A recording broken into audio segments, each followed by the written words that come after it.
morning. My name is Ellen Greenwood, and my pronouns are she, her, and hers, and I am very happy to be the worship associate for our service this morning, and to welcome you, each one of you, to Westside Unitarian Universalist Church. Westside is a congregation that welcomes each person who comes into our community with an open heart and an open mind, regardless of whatever path you may have taken to get here.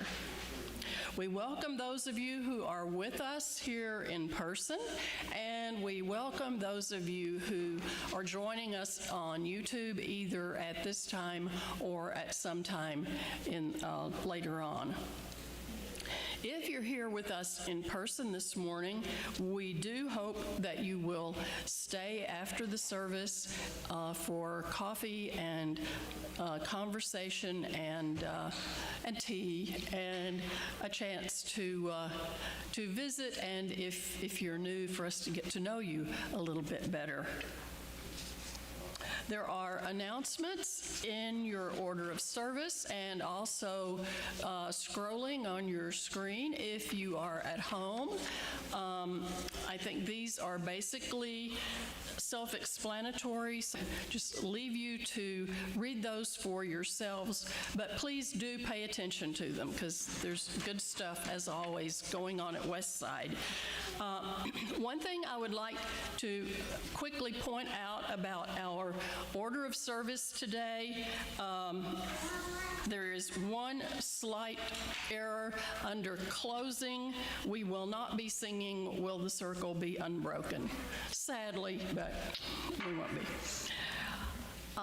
And I believe Barry has one more announcement that's not in our order of service.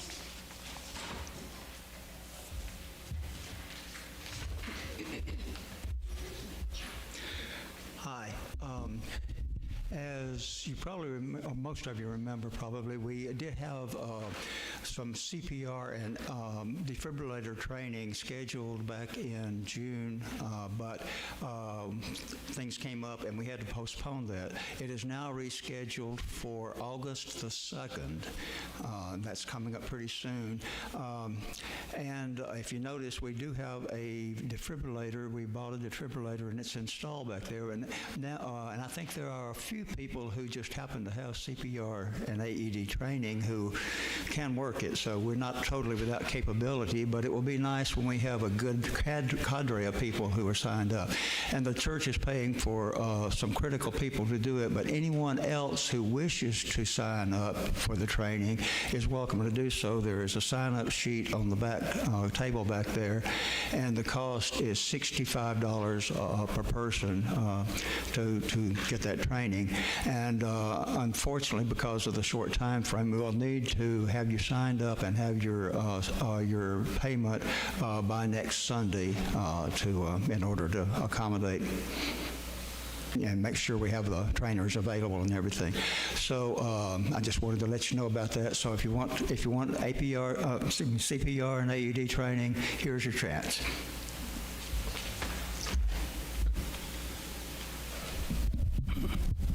Thanks, Barry. I will point out that it is the middle of July and Jerry has brought tomatoes, and there were a lot more back there on that table when he first came in, so people are taking them, but if you'd like a tomato or several, there they are. And at this time, our minister, Reverend Carol Bodeau, will invite our singing bowl to sound. Good morning, everyone. It is so great to see you all. I've been away for a couple of weeks, so if I haven't met you yet, I'm so happy you're here. My name is Reverend Carol Bodeau. I am privileged to serve here as minister. My pronouns are she, her, and hers. A special good morning to those who are with us virtually. You know, our community is growing, and we can see that in this room, but the part we can't see is the way it is also growing in the online community. So to all those who are here with us listening virtually in this moment, and also who will be listening to our YouTube live stream in the future, also just a reminder to everyone, if you missed a service and you're kind of curious about it, our services are all on our YouTube channel. So you can go back, or if there was a particularly thrilling one that you want to rewatch, you can go back and do that. Or a particularly troubling one that you want to go back and rewatch and then send me a long email. You can also do that. So today is about being supportive of people making life changes and transitions, being supportive of our larger community in practical and real and lived ways. So as I invite the bowl to sing this morning, I'm going to invite you to just call into your mind and your heart a sense of gratitude for the ways that you have been supported in your life. Just a moment of gratitude.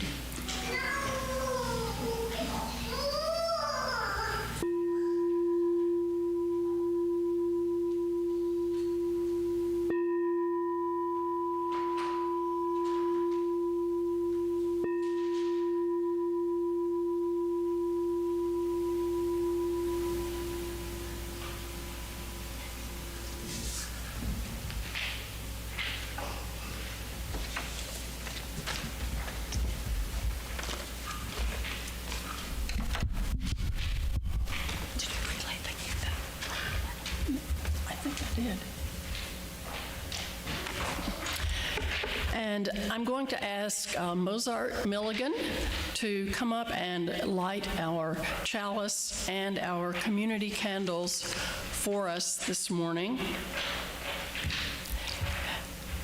And as we light the chalice, I would like to share these words by Pat Uribe-Lichty. These come from the UUA Worship Web. We light our chalice today, knowing that our hope and our passion are needed to change the world. We bring different gifts to the work, but we come together in one faith, that what we do makes a difference, both to our world and in ourselves. It seems that our world is hurting in so many ways these days that it's hard to know what to single out as we light our community candles. But this morning, I thought that we should take a moment to hold the victims of the flooding in Central Texas in our hearts. Those who have died, those who are grieving, and those whose lives are affected for years to come. And for our candle of hope, we'll honor the spirit of community, of service, and of love that always surfaces at times like these. And personally, I have been touched to notice that numerous groups and individuals from Western North Carolina have headed to Texas to lend a hand, even though so much of their area is still recovering from the devastation of Hurricane Helene from last September.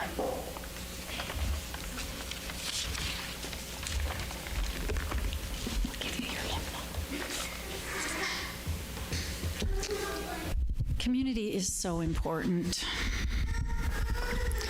And sometimes we don't realize how much of a role we play. Service with a special celebration, after which the kids will be able to go and play and do things in the back. But for starters, we're going to do a service, and I'm going to warn you kids that I'm going to need your help in a minute. Are you willing to help me in a minute? You're willing to help? Okay, great. In a minute, I'm going to need some help. So hold on. I'm going to have you do a special job. And I think Ivy's around somewhere too. In a minute, Ivy, I'm going to need your help too. So you will notice in the room an unusual object at the front of our sanctuary. It is our bridge. Feel free to stand up and look at it. If you can't see it, feel free to stand up and get a look at our bridge. It's an actual bridge. Some of you have heard, recently I did a service about rites of passage, and we talked about bridging. So a bridging ceremony is something that we do to mark transition. And generally, a bridging ceremony is for someone moving from youth or young adult, teenage years into young adulthood. We're actually going to do an extra little special little step this morning first, though. We are going to be doing a bridging ceremony, and I'm going to explain that for Mozart. But before we do Mozart's bridging ceremony, Ariel, will you please come up here? So Ariel's going to stand on this side of the bridge. This will be the demonstration bridging ceremony. So everyone who feels like coming up, who knows Ariel and has been part of Ariel's growing up, Chris, Judith, Craig, Barry, you all go on that side. So the way bridging ceremonies work is we are escorting someone from one stage of life to the next. I'm going to take the microphone and go here on the other end. I'll be representing the great mystery. So Ariel, this is Ariel Reno Demick. Ariel grew up in this congregation, comes back to visit us periodically, and this is Ariel's last day on the continent for a while because she has accepted an awesome job in Maui. So first, a round of applause for Ariel. The bridge represents a transition. It represents moving from one stage of life to the next. And all the people standing with Ariel represent the love of this community. So you can give a few hugs. Did you hear that? Judy said, I remember you as a little tiny girl, right? Ariel grew up in this congregation. So I'm going to do something unusual this time. I am going to ask all you people to get on either side of the bridge. Stand on either side of the bridge. So you can stand behind it and next to it, because Ariel is going to walk across this bridge with the love of this whole community, companioning, I'm going to cry now, companioning you into the next stage of this mysterious, beautiful, magical journey that you are creating for yourself. So come on across the bridge. Yay! We love you, and we know you're going to be amazing. Ariel is a teacher and is going to be impacting the lives of many, many, many children. And we're so proud of you. So congratulations. Okay, thank you. You all can go sit down for a minute. So that was your sample unexpected practice bridging that we didn't see coming this morning. So the bridging ceremony that we planned for this morning that we're now going to do is for Mozart Milligan.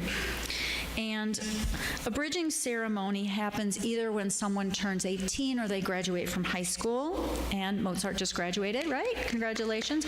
Where are you going to school? UT Knoxville. Go Vols. All right. So the purpose of this is, in a minute, we're going to set up this lovely ceremony. The purpose is to formally mark the transition that happens when someone reaches an age where they are seen as capable of being on their own, of handling life's challenges, not by themselves necessarily, because we are interdependent, but in a way that is self-directed. So what I'm going to do is, Mozart, I'm going to ask you to stand on this side of the bridge, and Lennon, if you're willing to come stand here too, and Mary Frances as well. Come on, stand on this side. Now, any kids, this side of the bridge represents you, and Lennon, you go on that side. Now, any kids like Lily, Ivy, if you want to help, not Lily, you don't have to come up. Ivy, come on over here. And any other kids? Do I see? Yep. Gideon, come on up. Any other kids? Right. You're going to be on this side. The kids are going to be there. No, Judy, she's on the right side. You guys are on the right side. Now, Judy, if you would like to be on the receiving side, you can. So anyone who wants to represent the adult community. People who have known Mozart, so maybe some of those same people who were here before. Ellen, Jerry, Chris. Linda, you want to come be on the side of the bridge? Come on, Linda. Linda, who has been in our children's religious exploration programs for a long time and helped raise Ariel, right? So not every UU congregation has an actual bridge, so we get the extra super cool bridging ceremony because we have the bridge itself. So what I'm going to do is I am going to give the kids on this side some things to hold.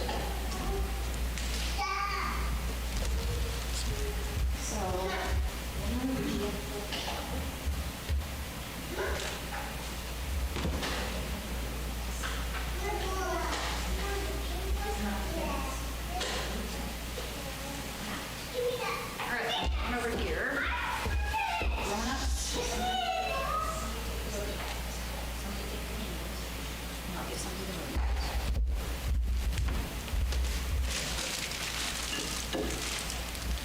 Okay. You get the drippy roses, Jerry. So we give gifts symbolically. So there are gifts of childhood and there are gifts of adulthood, right? So who's got the chocolate? Layla, come on up here. You can stand right here in the middle there. Can you give that chocolate to Mozart, please? Just hand it. Nope, this guy. The guy in the green shirt. He gets the chocolate. Thank you. And now you can go back where you were. Why chocolate? Because we want you to take with you sweet memories of childhood, right? Take with you the sweet memories of childhood. Who's got the stuffed animal? Pass it on to the guy in the green shirt. Yep. Yeah, I know, weird stuffed animal. I got it, right? You're supposed to remember, though. You're supposed to remember what it's like to be childlike. This morning in spiritual practices, we had people of all ages remembering their childhood, and it made us all happy. It made us smile. So don't forget, like Chris, notice who Chris brought to church with him this morning. Chris is going to show you who he brought to church with him this morning. Completely unplanned, Chris brought his own stuffed animal to church this morning. So don't forget that, okay? And Ivy, can you give that present to Mozart? This is a chalice. Now, it is not a brand new chalice. It is a chalice that is in almost but not quite perfect condition, that has been at Westside for years and has been used. And it represents the things that you experienced here, the UU values, the community, all the things that are Westside that you're taking with you. And now you get to make the big walk across the bridge. And we all applaud as Mozart walks across the bridge. Woo! Okay, now there are gifts on the other side. There are gifts of adulthood. Who's got the book? Ellen has a book. This book is a book of poetry and values rooted in universalism and our tradition, which is about not forgetting to keep learning. UT will not let you forget to keep learning. Okay? Right? Somebody has candles to put in that chalice. And the deal with the candles is this. The candles represent your light, your truth. On this side of the bridge, a whole lot of people have been telling you, this is what you should think, this is what you should believe, this is what's important, this is what matters. On this side of the bridge, your light, your inner knowing, your truth. You get to decide what's important to you. And roses. You're going to have arms full, right? Okay. Roses, we give these at baby dedications as well. They're a reminder that life is both beauty and pain. Roses are beautiful, but they have thorns. We know you are ready to handle the complexity of all those things coming together.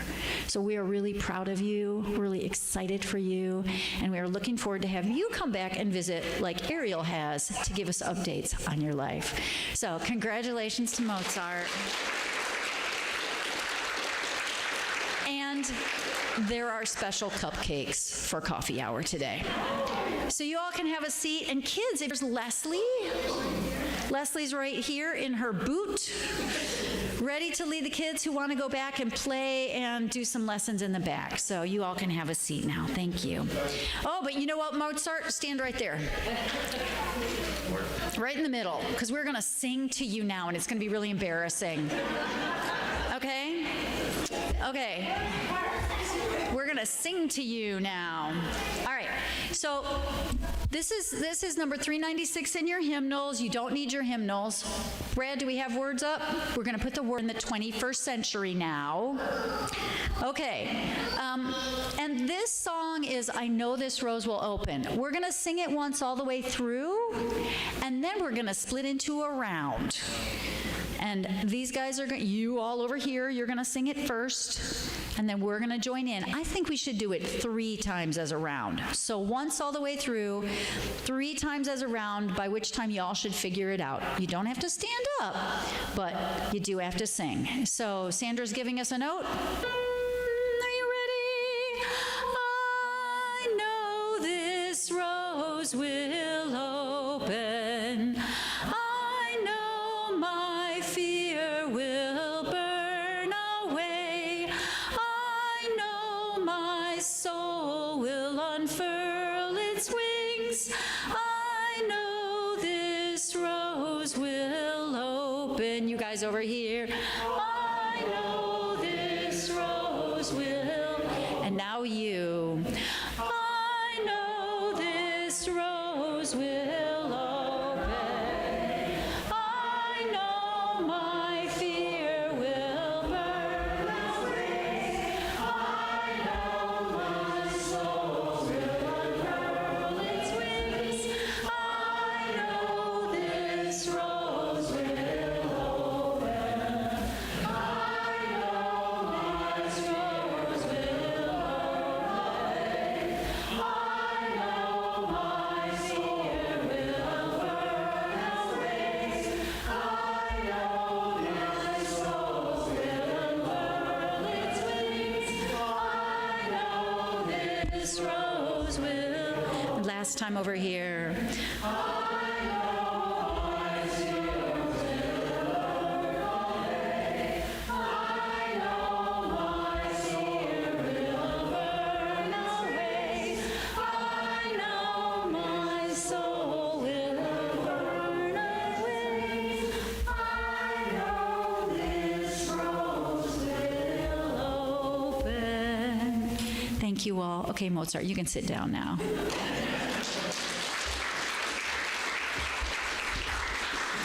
Thank you all for participating in that. Even small, even a little bit silly little rituals actually mean a lot in our lives.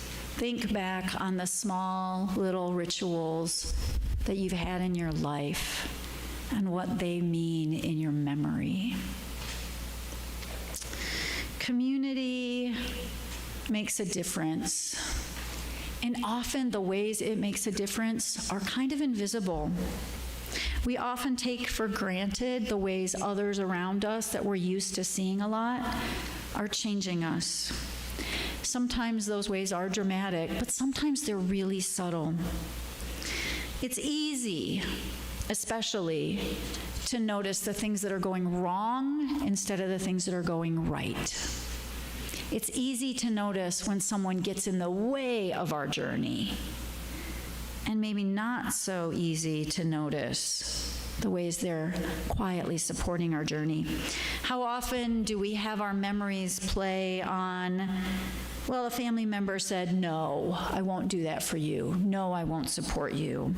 When a friend failed to offer the help we needed. It's easy to remember the things that go wrong and the ways we are not supported. We talked about that in spiritual practices this morning. We were doing what's sometimes called inner child work, but as someone said towards the end of it, oh, gosh, I'm used to inner child work being heavy and dark and serious, right? We think about all the things that we didn't get.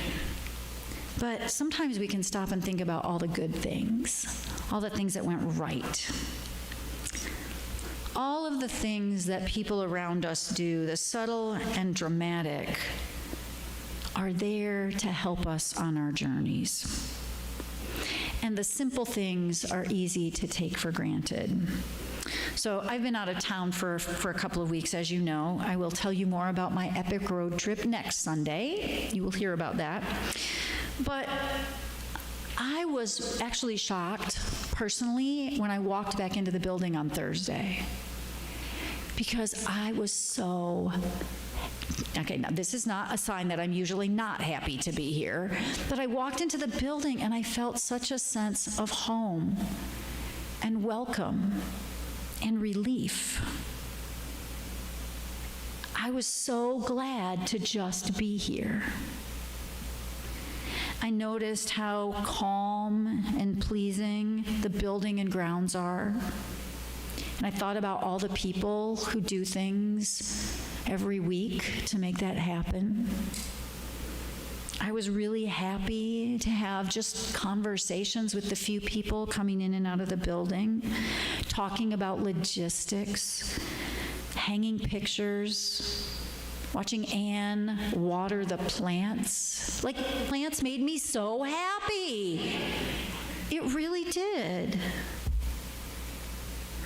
I often take for granted just how good it is to have a place like this. That's nice. Doesn't have to be dramatic. There don't have to be fireworks. It's just a nice place to be. Westside provides incredible support just by being here. And yet, we go beyond that, right? Support includes that presence, the just being here. But, I've been thinking about more than just presence, more than just being here. Our children who arrive at adulthood do not do so because people showed up and said nice things to them. It wasn't that simple. Our children make it to adulthood because people in this room take action, because they do things.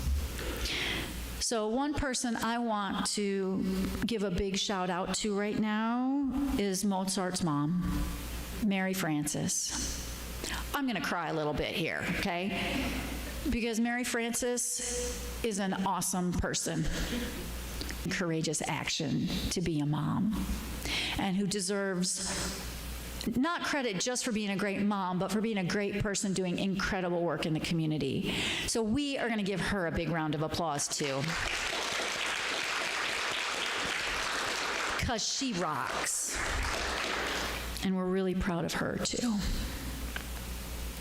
It's not just parents, though. It's other people that take action to help our young people arrive at adulthood prepared for it.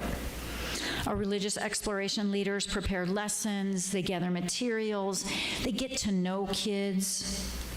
Members take time to talk to children and youth, to get to know their names and their interests. If a child hasn't been around in a couple weeks, they ask me, where's that person? I wonder, how are they? What's going on? Some of our new families I hear about from like 7 different people before I get to actually meet them.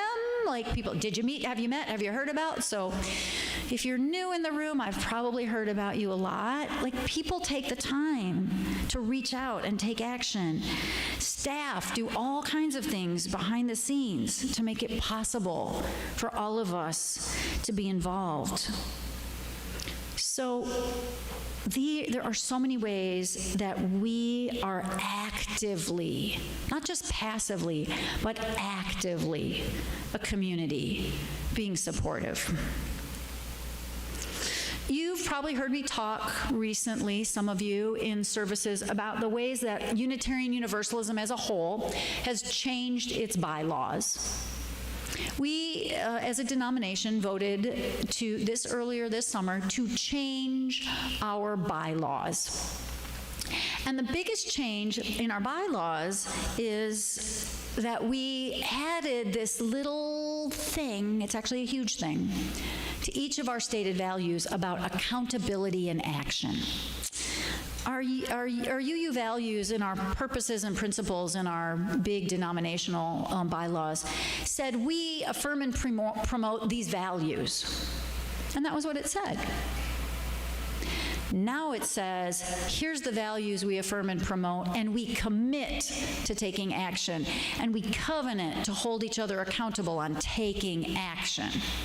So that's different. That's a shift from just saying, yeah, I think you're great, I think this is great too, and I'm going to take action on it. So, expanding beyond the kids and our young adults to our larger community, what does that look like? What does that look like? Some of you were here recently. Khalil White, who's the director of operations at The Bottom, which is an organization in Knoxville that supports the African American community. They are our partner on racial justice work. And Khalil gave a workshop here on the subject of dismantling white supremacy, racial justice. So it's some important work that we all affirm and we all think is good. And she talked about a concept that I found truly life-changing for me. She talked about the difference between being an ally and being an accomplice. And that kind of blew my mind, right? It had never occurred to me in quite that way. We are used to being allies. We are used to being people who affirm and promote a lot of important values, the inherent worth and dignity of all people, the importance of taking care of the earth, right? We affirm and promote supporting marginalized peoples. We're used to being allies to the LGBTQIA+ community, to people of color, to people with differing abilities. We're used to being allies and thinking of ourselves as good for that, and it is really good. That is really good. But Khalil made me think, being an ally might not be where I need to stop. And combining that thinking with bridging, I thought, well, if I were just an ally to kids, that wouldn't be enough, right? Think about what it means to be an accomplice. Now, when you think about accomplices with kids, you might be thinking about accomplices in crime, right? Who helped you put that raccoon in the neighbor's mailbox? Those are my husband's stories, right? Who helped you blow, the stories I heard this morning, who helped you blow up the bottles, right? Who helped you make the slingshot, right? So what we think of when we think of an accomplice is often helping someone get in trouble, but to be an accomplice just means someone who actually takes action alongside another person to make something happen. Our communities don't just need allies. We certainly do need allies, but our communities need accomplices. Our communities need people who do something about it. Now, of course, one of the first ways we can be an accomplice is to speak as an ally. Our words can be a great way to be accomplices. We can speak up. In the presence of harm to people or the earth, things we care about, speaking is the primary first act of an accomplice. But it's really just the first level. And it's interesting to me, in recent years, I have heard many young adults, because I have a fairly large community of young adults around me. My husband and I, between us, have 4 kids. And you know, they kind of make faces when I've used the word ally. They don't look super happy when I use the word ally. They're very politically active kids, young adults. So when I've used the word ally in recent years, they have looked troubled. And I've been perplexed by this. But now I kind of am starting to get it. What's wrong with being an ally, I wonder? Well, here's the catch. Identifying oneself as an ally is often, unfortunately, code for I agree with that value, but I'm not willing to take a risk to do something about it. This has been true for me. I am willing to admit that often when I've said, well, I'm an ally, what's really been going on in the back of my mind is, I'm an ally, I'll say yes to that, but I'm not going to put myself in a difficult position or challenge myself to change life or put myself at risk to support that thing that I believe in. It made me feel better to think of myself as an ally, but it didn't challenge me to be an accomplice. Accomplice work is scary a lot of the time. It is risky and it is personally challenging. If you just think about our children's programs here, a lot of people are like, oh, I'm no good with kids. Oh, I can't. Oh, kids, that's too chaotic, right? I will challenge us to say, just think about how uncomfortable some of us get when a kid makes noise in the first half of the service. We get squeamish and squirmy. Those kids should be somewhere else. They're making noise.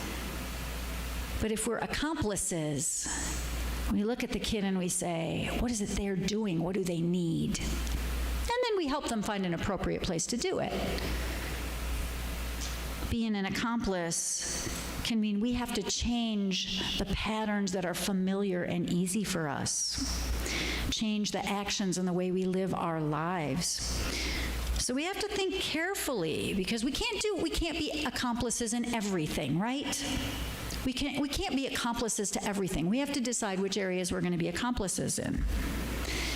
So we as a congregation can think about the ways we want to be accomplices. Our UU values now ask us to be accountable as accomplices, not just as allies saying we hold certain values, but living and holding ourselves and each other accountable to taking action on those values. So I was thinking this morning, one of the most dramatic examples and best examples we have here in this building of starting to be accomplices in a new way is our bathrooms. Okay? For those of you who don't know it, we have changed our bathrooms. Our bathrooms used to be very gender binary. There was a women's room and a men's room.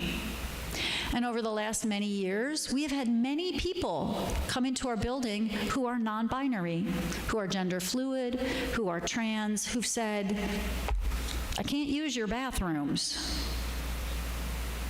That's a problem. And for years, we sort of said, oh, that's a problem.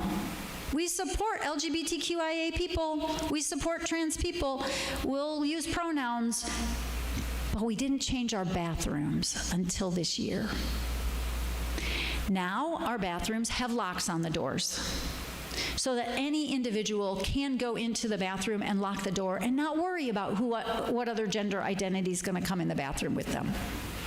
Any individual can go into either bathroom. Now the bathrooms simply say, non-binary, this one's got a urinal, this one doesn't. That makes many of us really uncomfortable. That makes some of us struggle a little bit. And it certainly did at first. We had a lot of conversations about how to do that. That is the act of an accomplice. Changing our bathrooms is the act of an accomplice. So I'm proud of us for that. We are actively doing accomplice work with our Green Sanctuary Committee now in a new way. We actively do accomplice work with our VITA tax program every year, right? We are doing a lot of accomplice work. So we need to be proud of that. And because it's my job to encourage us to keep doing more and a little better, there are two areas where I see us as a community more on the ally side right now than on the accomplice side. And those are in disability justice work and in racial justice work. Many of us as individuals are doing work on those issues, but as a congregation, we haven't really quite got to the place where we're doing as much on that. And particularly Racial justice is increasingly work we need to be focusing on. In our current political climate, this is really important. And in our denomination, it is an imperative. So a number of people in the congregation have, for the last many, many months, I'd say about 8 months, 9 months, we've been doing an anti-racism workshop once or twice a month. So there's a group of us who have been working on that, but it's been a group of people. And what's going to happen in the next many months is that that's going to be work that we're going to be bringing to the whole congregation. So this is your heads up, your be prepared, your trigger warning, what have you. We as a congregation are going to be doing more work in line with our values on the issue of racial justice. There's going to be information coming out soon about the ways we as a community can start to address this collectively. So, take a deep breath and think about that for a minute. What I hope for our children and all the future generations is that we will demonstrate wise and courageous, active work in our communities. When I say wise and courageous, I don't mean careless risk-taking. I mean thoughtful consideration of what the actions are that we can take to be the most effective in our world. We're going to take one small step today as we shift just into thinking about justice and generosity. We're going to take one small step today on the issue of disability justice. I personally learned something new about disability justice. Did anybody know that July is Disability Awareness Month? Like, some of us are ahead and some of us are behind. I didn't know that. This is Disability Awareness Month. Disability Pride Month, actually. It's called Disability Pride. And Disability Pride Month, and Ellen, if you would light our candle for us, we have a special candle for Disability Pride Month. It is in July, the month of July, because the Americans with Disabilities Act was signed in July of 1990. And so the month of July is meant to mark that. Right? Our building conforms generally to ADA codes, but there are ways that we can start to think about making our building and the ways we do things more accessible and affirming of a wide spectrum of abilities. So I invite you to be thinking about that. There are many ways that abilities impact all of us, many of them invisible, some of them visible. But over the next couple of months, I'd like to invite you to share your thoughts with me, with the staff, about how we can become more supportive in that way. So, you are all doing a lot. I'm looking at you. I love looking out at the faces in the congregation because you all look really serious right now. I want to invite you right now to think about one thing that you should be proud of. Just like Mary Frances should be proud of being a great mom, and Mozart should be really proud of graduating, and Ariel should be really proud of getting a job in Maui, where we're all going to come visit her. Think of something, an action, a courageous, brave action you have taken in your life. It doesn't have to be this week or even this year. Think of something you're proud of. Every action we take makes the world a better place. Westside always wants to create spaces for us to grow in those areas, so there's lots happening here. Justice and generosity projects and partners. You can always contribute financially to the organization, to this congregation. There's a QR code on the screen if you're online, in the box in the back of the room. We have partners that we work with throughout the year. So Ooh, and we have Keep the Tennessee River Beautiful. This is new. Something that you guys can support right now. A new project. There are all kinds of great ways we can make a difference in the world. Small ways and big ways, subtle ways and dramatic ways. Know that you are capable of doing that, and that you can be proud of every action you take and courageous in taking more. So we're not going to say, oh, Jerry, yes? I want to tell the congregation about the Good Trouble rally that's coming up this Thursday. If they want to be an accomplice to black neighbors or Please come and tell us in the microphone. Jerry's going to tell us ways we can be accomplices.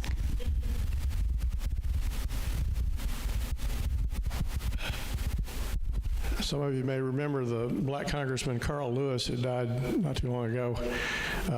He was famous for getting in good trouble, as he called it, and some of the Indivisible organization in Knoxville and some of the other accomplices of the black community are having a political rally around the courthouse Thursday afternoon from 4 to 6 to get in good trouble.